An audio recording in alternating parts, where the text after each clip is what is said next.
What do you think about killing apostates? It is very clear that people who leave Islam are supposed to be executed simply for leaving Islam and making that public, simply for no longer believing in this faith. Just as you left your religion behind, or left your whatever state it is behind, and converted to Islam, what do you think about the fact that Islam orders the killing of you if you decide to leave Islam, or of me, someone who has left Islam because he simply couldn't believe anymore? One of the most repeated and emotionally charged accusations against Islam is the claim that it commands the execution of anyone who leaves the faith.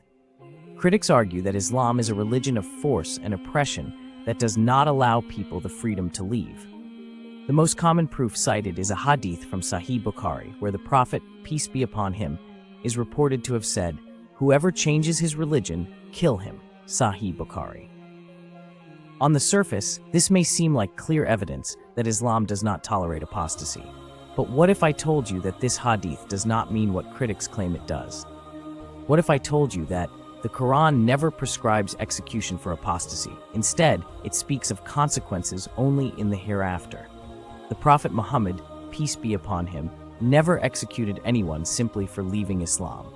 Islamic scholars throughout history differentiated between personal apostasy and treasonous apostasy. Many modern Muslim scholars reject the death penalty for apostasy unless it involves inciting war. If Islam really commanded the execution of every apostate, we should expect to see mass executions of people who leave Islam, no historical cases of people leaving Islam safely, a Quranic law mandating execution, but it doesn't exist. Yet, history and evidence tell a completely different story. Stay with me until the end, and I'll break this issue down logically, factually, and comprehensively so that there is no room for doubt. Islam's highest authority is the Quran. So if Islam truly commanded the execution of apostates, we would expect the Quran to clearly say so. Yet, when we examine the Quran, we find zero mention of execution for apostasy. Instead, the Quran treats apostasy as a spiritual matter that is between the person and Allah. The Quran speaks about apostasy but never prescribes execution. The Quran mentions apostasy in multiple verses, and in every case, it speaks of punishment in the hereafter, not this world. Indeed, those who believe, then disbelieve, then believe, then disbelieve, and then increase in disbelief, Allah will not forgive them nor guide them to a way. Quran 4:137. This verse directly contradicts the claim that apostates must be executed. It describes people who believe, leave Islam, return to Islam, and leave again. If apostates were to be killed, how could they re-enter Islam multiple times? Another verse states, "There is no compulsion in religion. The right path has become distinct from the wrong." Quran 2:56. This verse clearly establishes religious freedom. If no one can be forced into Islam, then why would Islam force people to stay? Yet another verse reinforces this, and say, "The truth is from your Lord, so let whoever wills believe, and let whoever wills disbelieve." Quran 18:29. Again, there is no mention of execution. The punishment for apostasy in the Quran is always a matter between the individual and Allah in the hereafter. The Quran never prescribes execution for apostasy. Apostasy is treated as a spiritual matter with consequences in the hereafter, not as a crime in this world. Leaving Islam is not punishable unless it involves treasonous actions. So if the Quran does not prescribe execution for apostasy, where does this claim come from? Critics ignore the Quran and focus only on hadiths. Let's analyze them carefully. A. Understanding the hadith in context. The hadith states, "Whoever changes his religion, kill him." Sahih Bukhari. If this was a universal command, then we should expect the Prophet Muhammad, peace be upon him, to execute every apostate during his lifetime. No historical records of people leaving Islam safely. Immediate application of this ruling without any conditions. But what do we find instead? The Prophet Muhammad never executed someone simply for leaving Islam. There are multiple cases where people left Islam and were not harmed. The hadith was said in a specific political and military context, not as a universal ruling. B. The Prophet's actions contradict the claim.